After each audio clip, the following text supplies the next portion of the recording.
Living in a neighborhood means encountering all sorts of people. Some turn into lifelong friends, while others become a constant headache. Some neighbors lend a helping hand, while others hide secrets that could shatter trust. From heartwarming friendships to shocking betrayals, here are 5 stories about neighbors that will surprise you.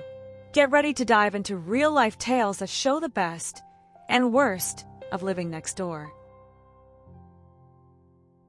My house's previous owner left me a warning note about our neighbors. I couldn't believe it until one day. When we moved into our new house a year ago, everything seemed perfect. The neighborhood was quiet, the house was beautiful, and we were excited to settle in. Our neighbors, the Johnsons, seemed cool too. They welcomed us with a pie and friendly smiles. We chatted for a while, and they seemed nice enough. Their house was somewhat run down, but that didn't bother us. Over the next few months, we got to know them better. We had barbecues, swam in our pool, and generally got along well. But 3 months later, I found a note from the previous owner tucked inside a kitchen drawer. It read, "Beware of the Johnsons. They'll make your life hell. Don't put them too close." I showed it to Mike that evening. "What do you think about this?" I asked, handing him the note. He read it and frowned. "Seems a bit dramatic, don't you think? They've been nothing but nice to us." I nodded, but something nagged at me. "Yeah, you're right. It's probably nothing." We decided to ignore it. After all, we've been getting along great with Jane and Tom. Every weekend, we invited them over for pool parties and barbecues. We exchanged recipes, borrowed books, and even asked for their advice about garden design. We gave them permission to use our garden and pool anytime they wanted. We were set for our annual family vacation, so it felt good leaving the place for our new neighbors to enjoy. Fast forward to last week. Mike and I returned from our vacation, and what we found left us livid. Our beautiful garden was trampled, the pool was filthy with debris, and there was garbage strewn all over the driveway. It was a complete nightmare. "What the heck happened here?" Mike exclaimed, his face red with anger. I clenched my fists. "I don't know, but I'm going to find out." We marched over to the Johnsons' house. I knocked on the door, my jaw set with determination. Jane answered with a smile that seemed a bit too wide. "Hey, neighbors! How was your trip?" she chirped. "What happened to our property?" Mike demanded to know, not standing for any small talk. Tom stepped out to meet us on the porch, his face a mask of innocence. "That wasn't us. You can't prove anything," he snapped. I raised an eyebrow. "Why did you think we'd accuse you? Do you know who did this?" Jane's eyes darted nervously.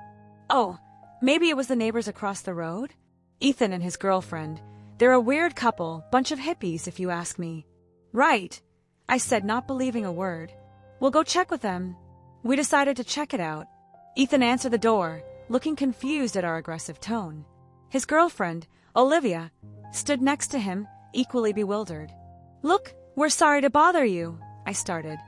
But our property was vandalized while we were away. The Johnsons suggested it might have been you. Ethan's eyes widened. "What? No way. We've barely left the house since moving in. We've been renovating." Olivia stepped forward. "Actually, we might be able to help. We installed security cameras last week. They cover part of your property too." "Really?" Mike perked up. "Would you mind if we took a look?" Ethan nodded. "Of course, come on in." We watched the footage in disbelief. The Johnsons had thrown multiple parties at our house while we were away. Their guests had no respect for our property, and Jane and Tom did nothing to stop them. "I can't believe this," I muttered, watching Jane laugh as her kids spray-painted our fence. Mike's fists were clenched. Those lying, two-faced. "I'm so sorry," Ethan said. "We had no idea this was happening." Olivia nodded. "Yeah, if we'd known, we would have said something." We thanked them for their help and left, fury building with each step back to the Johnsons' house. This time, we didn't bother knocking. "Hey, Tom," I called out. "Let's talk again about the trash that mysteriously appeared on our property." Tom came to the door, opened it, and looked at me for a few moments, then he shrugged and offered lamely, "You're blowing this out of proportion. It's just some trash and a bit of paint. Kids will be kids, right? Just some trash." Mike exploded. "Our pool is filthy, our garden is destroyed, and there's garbage all over our property. And let's not forget the multiple parties you threw at our house, I added. We saw the security footage. Jane's face paled. What footage? Ethan and Olivia's security cameras caught everything, I explained, enjoying the look of panic on their faces. Their smug attitudes fueled my anger. I knew it was time to teach them a lesson they wouldn't forget. That night, after the Johnsons had gone to bed, Mike and I put our plan into action. We gathered up all the garbage they'd left at our house, plus a few extra presents from our trash. At midnight, we crept over to their yard. Ready? I whispered to Mike. He nodded, a mischievous glint in his eye. Let's do this. We spread the trash all over their lawn and garden, making sure it was a complete mess. As a final touch, we let our kids paint whatever they wanted on the Johnsons' front fence. The next morning, we woke up early to watch the show. Jane's scream of disgust was music to my ears. Tom, look at this, she shrieked. Tom stumbled out, and his jaw dropped at the sight. What is this? We casually strolled over, coffee mugs in hand. Everything okay? I asked innocently. Jane turned to us, her face red with anger. Did you do this? I shrugged, mimicking Tom's gesture from yesterday. You're blowing this out of proportion. It's just some trash and a bit of paint. Mike chimed in. Kids will be kids, right? The look on their faces was priceless. They knew they'd been caught, and there was nothing they could do about it. This is unacceptable, Tom blustered.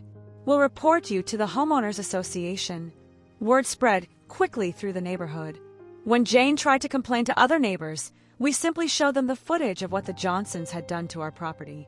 I can't believe they would do that, our neighbor Mrs. Peterson said, shaking her head after watching the video. And they seemed like such nice people. Another neighbor, Mr. Garcia, was equally disgusted. That's just not right. You can't treat people's property like that. Within days, the neighborhood had turned against them. They had no choice but to clean up their mess and change their ways. As I watched them picking up trash from their lawn, I couldn't help but think about that warning note. You know, Mike said, putting his arm around me. I'm glad we found that note, even if it was a little late. I nodded, leaning into him. Me too. And next time, we'll listen to warnings like that a lot sooner. We stood there, watching the Johnsons work, feeling satisfied that justice had been served. It wasn't the welcome to the neighborhood we'd expected, but it sure made for one hell of a story. 4 years my neighbor comes home for 15 minutes in the middle of the day. I finally dared to take a peek. 10 years. That's how long I've been living in this house and working from home. I'm Caroline, and I work as a web developer from the comfort of my house. My remote job gives me the freedom to work from anywhere, literally anywhere, but I choose to stay at home in my comfy pajamas. My desk, positioned next to a large window, offers a prime view of the neighborhood.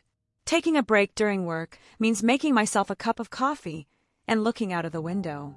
A cast of characters who play out their own little dramas keeps me entertained during those breaks, oblivious to my silent observations. But none hold more intrigue than my next-door neighbors, Mike and Jill. Every weekday, at precisely 4 p.m., a silver sedan will glide into their driveway. Out will step Mike, a tall, unassuming man with a briefcase clutched tightly to his chest. He'll disappear into the house for a quick 15 minutes, then emerge again, the car pulling away just as quickly as it arrived. On days Jill goes to work, they'll come home together and close the curtains. On weekends, they'll just pull the curtains shut at the exact time.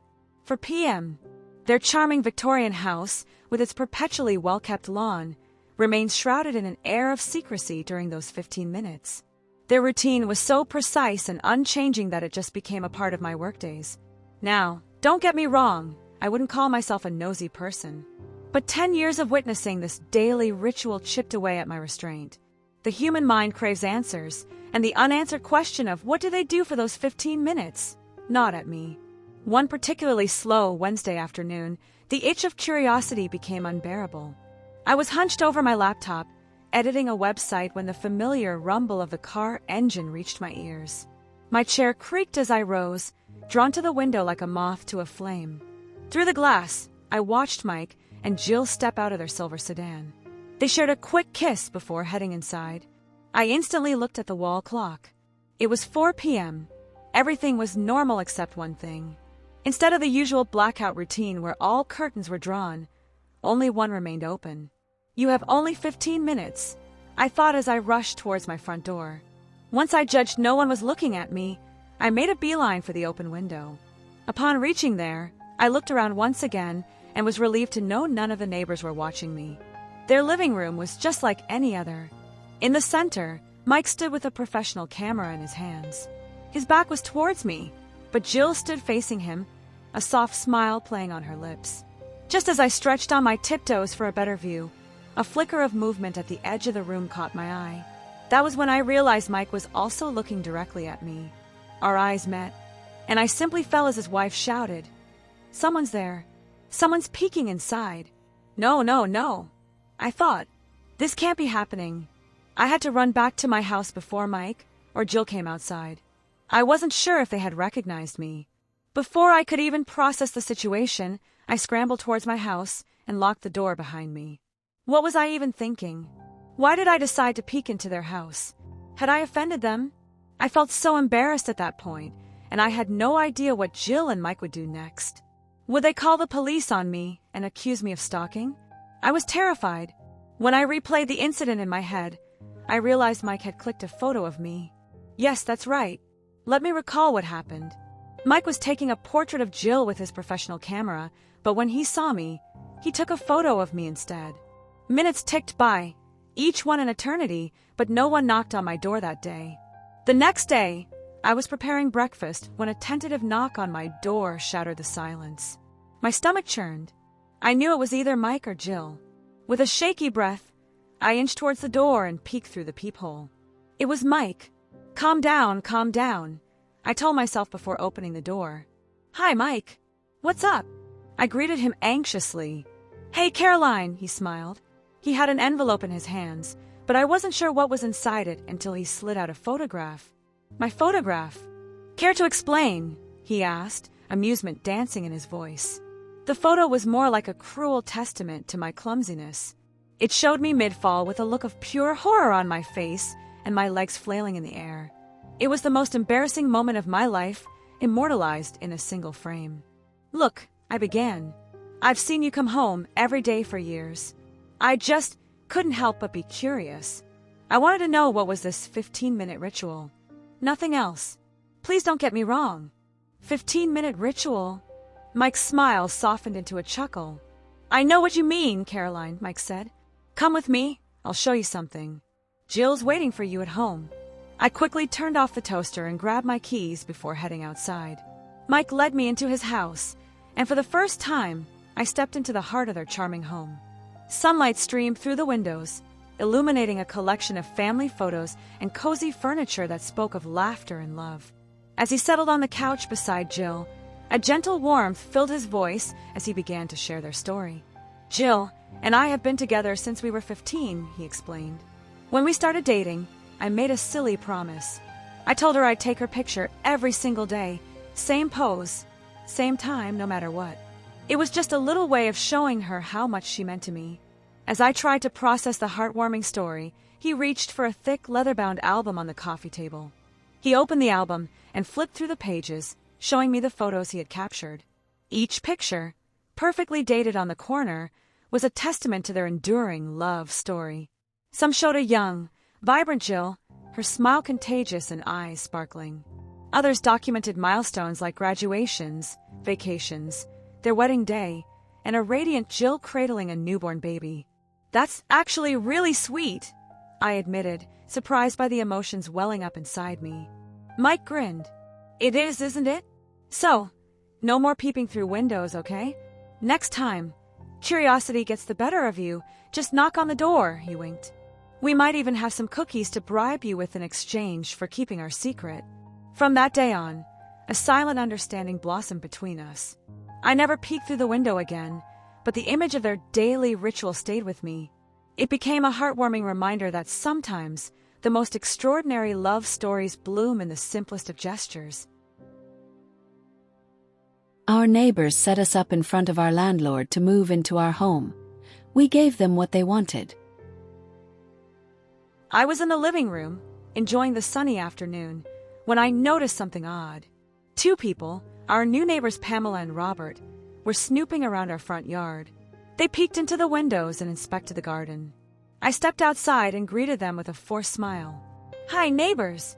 Pamela jumped and turned to me. "Oh boy, you scared us." I kept my smile, though I felt uneasy. "So, do you like the house?" Pamela exchanged a quick glance with Robert before answering.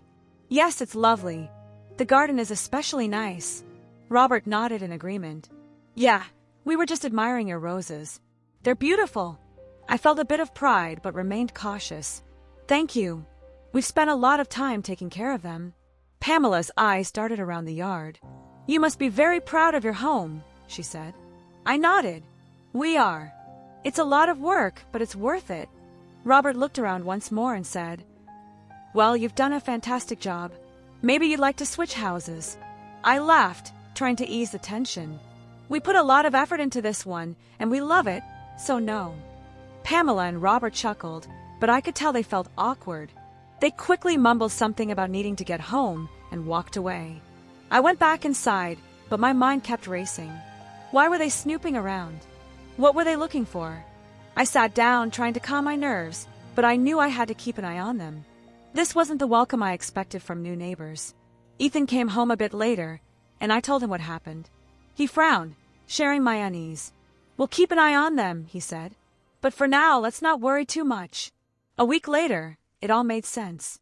Ethan and I were relaxing in our living room, the soft evening light creating a calm atmosphere, when a knock on the door shattered the peace. Ethan opened it to find Mr. Thompson, our landlord, standing there with a serious expression. "Evening, Mr. Thompson." Ethan greeted him, trying to sound casual. Mr. Thompson sighed and handed Ethan an envelope. "I'm sorry, but I have to give you this." Ethan took the envelope, opened it, and scanned the contents. His face darkened as he read it. "It's an eviction notice," he said, handing it to me. I grabbed the paper, my hand shaking.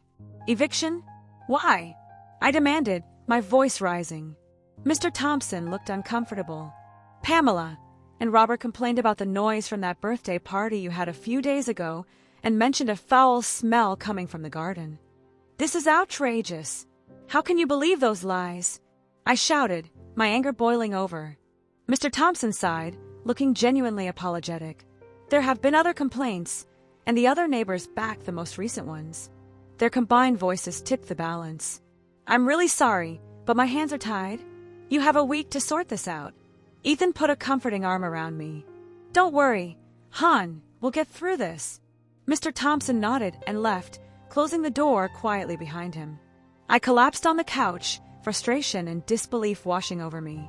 How can they do this to us? I asked Ethan, tears welling up in my eyes. Pamela and Robert's house is dark and uninviting, while Ethan and I transformed ours with a new driveway, a lush garden, and a jacuzzi. They've had their eyes on our house ever since we moved in. Ethan sat down beside me, his expression calm and reassuring. "Don't cry, Han, we'll figure this out. I promise." "But what can we do?" I asked, feeling hopeless. Ethan gave me a determined look. "I've got a plan. We'll make sure they understand. We can't stay here peacefully with everyone backing them, but we'll teach them a lesson before we leave." I took a deep breath, feeling a bit of my strength return. With Ethan by my side, I knew we had a fighting chance. We wouldn't let Pamela and Robert ruin our home. The battle was just beginning. The moving day came quickly. By mid-morning, our yard was bustling with activity as we packed up our belongings. As I carried boxes to the moving truck, I couldn't help but notice Pamela and Robert across the yard. They were eagerly packing up to move into our house, their faces lit up with joy. "Look at them, they're so happy." "It's infuriating," I muttered to Ethan, who was packing up the garden tools. Ethan glanced over at them and shook his head. "Just wait, they'll get what's coming to them." We dismantled our beautiful garden, taking the roses and other plants we had nurtured. We even took the jacuzzi, leaving the yard barren and unappealing. And then, we hid our special surprise for Robert and Pamela in places they wouldn't guess. It hurt to see our hard work reduced to an empty plot, but I refused to leave anything behind for those awful neighbors. Pamela waved at us with a smile. "I hope your move goes smoothly," she chirped. She was excited her plan had worked. I forced a smile and waved back, though my heart was heavy. "Thanks," I said, my voice tight. Ethan and I worked silently, the weight of the situation pressing down on us. As we loaded the last box into the truck, I took one last look at our former home. The memories of happy times and hard work flooded my mind. It was painful to leave, but there was also a flicker of anticipation for what lay ahead. Ethan put his arm around me. "Ready to go?" he asked softly. I nodded, wiping away a tear. "Yes, let's go." We climbed into the truck and drove away, leaving the house and our neighbors behind. 5 days later, we settled into our new home, which was cozy and welcoming. The stress of moving faded, and we began to feel at ease. One early evening, as Ethan and I were unpacking the last few boxes, the phone rang. I picked it up and saw Pamela's name on the caller ID. "Hello," I said, keeping my voice calm. Pamela's voice was frantic. "You left trash and fish leftovers hidden all over the house. It stinks, and we can't find where the smell is coming from. All our neighbors are complaining, and they want us out. We're going to sue you for this." I feigned innocence, my heart pounding with a mix of satisfaction and nerves. "Oops, we were evicted so fast, we didn't check everything." "Sorry." Pamela's frustration came through loud and clear. "This is unacceptable. You'll pay for this." "I really am sorry," I said, though a smile tugged at my lips. "It must have been an oversight." I hung up, unable to contain my grin, and then blocked her contact. Ethan looked at me, raising an eyebrow. "What was that about?" "Pamela," I said, chuckling. "They found the surprise we left them." Ethan burst out laughing. "Serves them right." We shared a knowing look, feeling a sense of justice. It wasn't our proudest moment, but after what they put us through, it felt good to have a little payback. Ethan and I were happily settled in, enjoying the peace that came with a more trustworthy landlord. As we sipped our coffee one morning, Ethan leaned back and said, "See? Sometimes karma just needs a little push." I accidentally exposed our entitled neighbor while taking a selfie with my mom in a mall. I never thought a selfie would lead me to the darkest secret of my seemingly perfect neighbor. But before I tell you about that life-changing selfie, let me share a bit of the backstory. So, my husband, Bernard, and I moved into our new house exactly 2 years and 4 days ago. Yes, I remember the exact date because it was our second anniversary, and we were super excited to start a new chapter of our lives in this cozy little space. Initially, we loved everything about this new neighborhood. The greenery, the calm environment, and the welcoming demeanor of our next-door neighbors, Jerry and Lola. Yeah, Jerry and Lola, right? They seem nice. "I think we're going to love it here," Bernard said, kissing the top of my head. I nodded, feeling content. I have a good feeling about this place. It's exactly what we wanted. Little did we know that our seemingly nice neighbors would turn out to be super annoying. We got to see their real faces a few months after we moved in. Bernard used to work from home before he found this amazing job at an office near our place. Once he joined, I started waking up at 5:30 a.m. I would freshen up and start preparing his breakfast. After having breakfast with him, I'd make myself a hot cup of coffee to get me started for the day. Then, Bernard would quickly kiss me goodbye. I'd follow him outside with my cup of coffee to pick up the newspaper from our porch. That's when I'd see Jerry. Every morning, like clockwork, Jerry would strut out of his house in a crisp suit, heading to his shiny BMW. But he never missed a chance to criticize our lawn. "Morning, Ezra," he'd call out. "Those 2 millimeters of uneven grass are still there. When are you going to fix that?" I'd force a smile, clutching my coffee mug tighter. "Good morning, Jerry. We'll get to it soon." Then, he'd wrinkle his nose, eyeing my mug. "Is that the same cheap coffee? You really should buy a better brand. The smell is overwhelming." Before I could respond, he'd turn to Bernard, who was usually just getting into his truck. "Bernard, my man, when are you going to upgrade that rust bucket? It's really bringing down the neighborhood's aesthetic." Bernard would just chuckle and wave, but I could always see the tightness around his eyes. It wasn't just Jerry, though. His wife, Lola, was cut from the same cloth. One afternoon, she sauntered over while I was planting some flowers in our front yard. "Oh, Ezra," she said, her voice sickeningly sweet. "Those flowers are interesting. But don't you think they clash with the house color? Maybe you should consult a landscaper. I have a great one I could recommend." I felt my cheeks burn with embarrassment and frustration. These constant jabs and helpful suggestions were wearing me down. I loved our home, our lawn, our flowers, and yes, even Bernard's old truck. But Jerry and Lola's comments made me question everything. I tried to brush off their remarks, but they stung, leaving me feeling inadequate and out of place in what was supposed to be our dream home. I wanted to say something to them, especially Jerry. I wanted to put him in his place, but I didn't know how to go about it until I stumbled upon a secret. It all began yesterday when I was shopping with my mom. "Ezra, honey, what do you think about this blouse?" Mom held up a floral top, her eyes twinkling.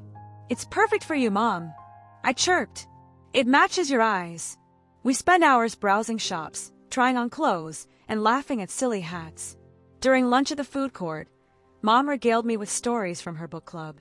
We burst into laughter, drawing curious glances from nearby tables. As we walked through the mall, Mom insisted on taking selfies everywhere. "Come on, Ezra. Let's get one by that fountain," she'd say, pulling me close. By the end of the day, my cheeks hurt from smiling so much. Then we left the mall, and I dropped her off at her house. Back home, I went about my usual routine, not giving the photos a second thought until later that night. Sitting in bed next to Bernard, I scrolled through the day's pictures. "Oh, look at this one, honey," I said, showing Bernard a selfie of Mom and me by the fountain. Bernard squinted at the screen, then his eyes widened. "Wait, isn't that Jerry in the background?" I turned the screen towards myself and looked carefully. No way. I mean, he can't. But, God, this is really him. What do we do now? We zoomed in on the photo, studying Jerry's unexpected appearance. He seemed to be doing something, but we couldn't quite make it out. The whole situation felt surreal. Our supposedly successful neighbor was caught in what looked like a very different scenario from his usual polished image. "Should we confront him?" I asked. Bernard nodded slowly. "I think it's time we got some answers. Tomorrow morning, let's see what Mr. Perfect has to say for himself." The very next morning, we waited anxiously for Jerry's usual routine to begin.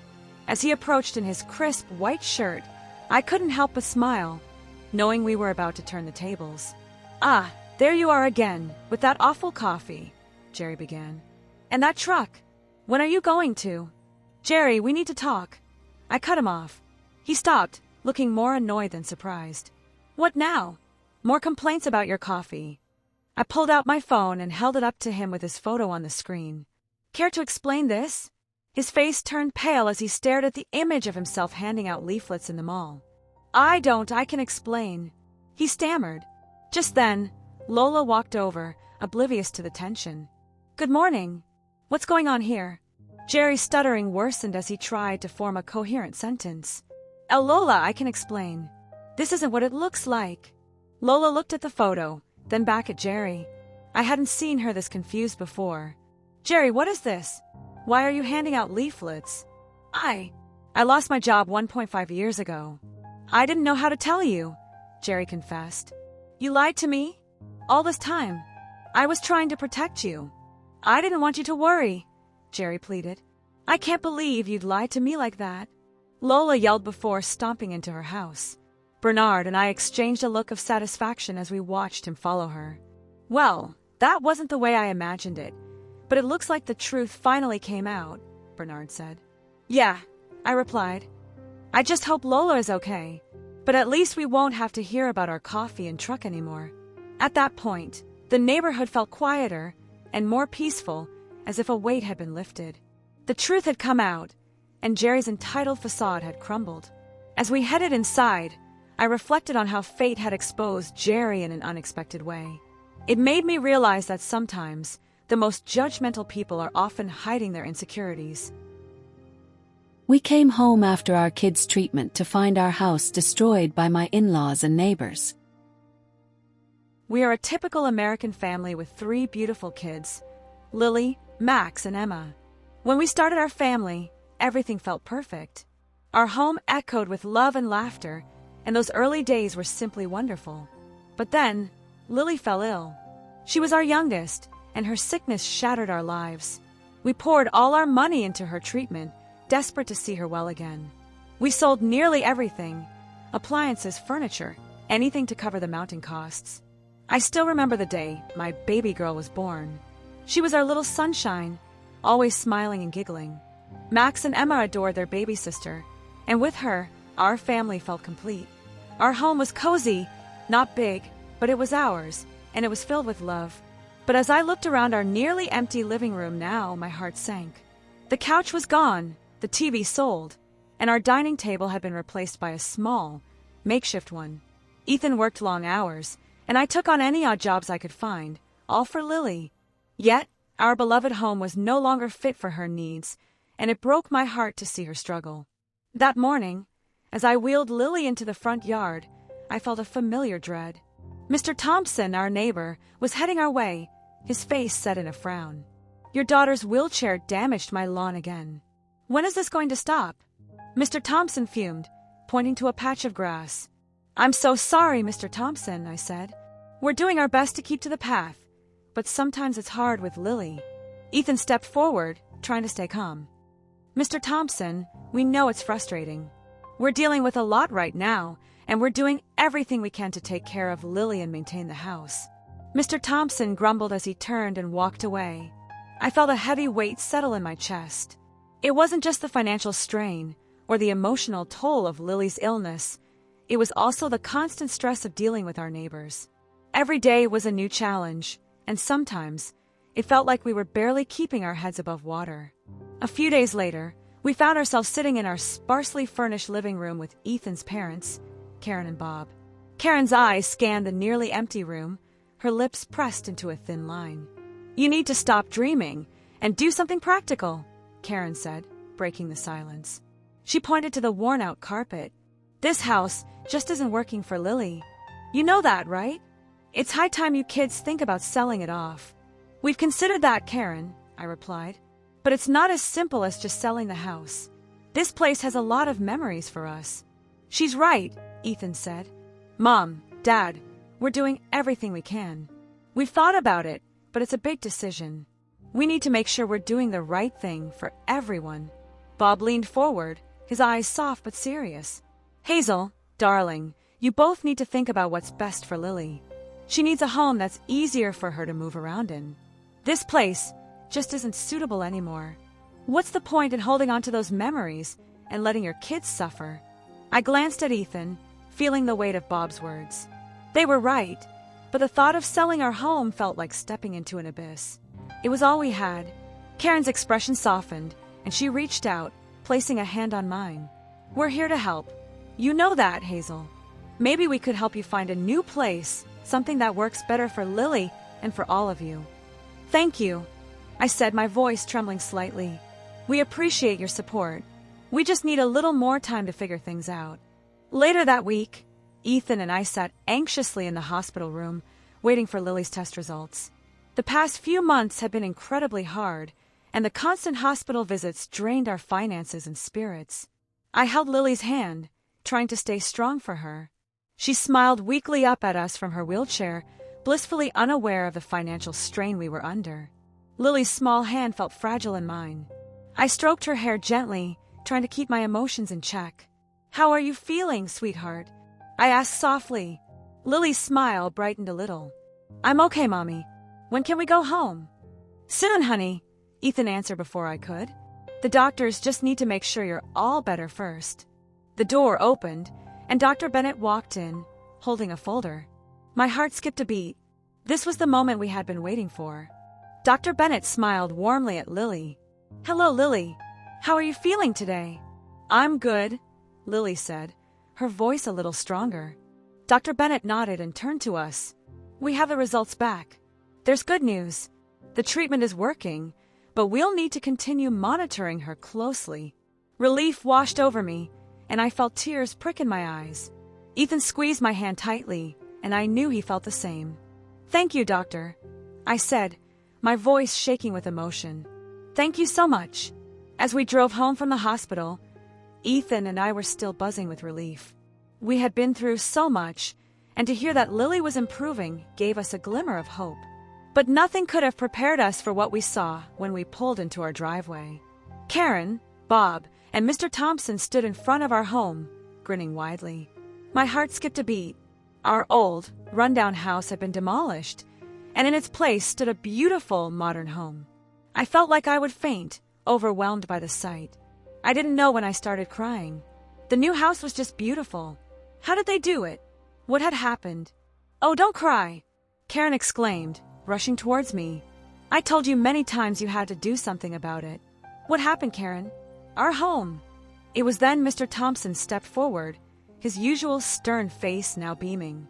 "We knew you were struggling, kiddos, so we reached out to a famous TV show that helps families in need. And guess what? You won." I blinked, trying to process his words. "You did this for us?" I asked, my voice trembling. Karen nodded, tears in her eyes. "We all love you and wanted to make sure you had a comfortable place to live." Ethan put his arm around me as we walked towards our new home. The front porch was inviting, and the exterior was freshly painted. Inside, every room was equipped with brand new furniture and appliances. The wider doorways and spacious bathroom were perfect for Lily. I felt tears streaming down my face as I turned to everyone. "I can't believe you all did this. Thank you so much." "This is incredible," Ethan added, his voice thick with emotion. "We can finally focus on our family without worrying about the house." Karen hugged me tightly, a small smile on her face. "Welcome home." I looked around, feeling overwhelmed with gratitude and emotion. Our community had given us a fresh start. It wasn't just a house.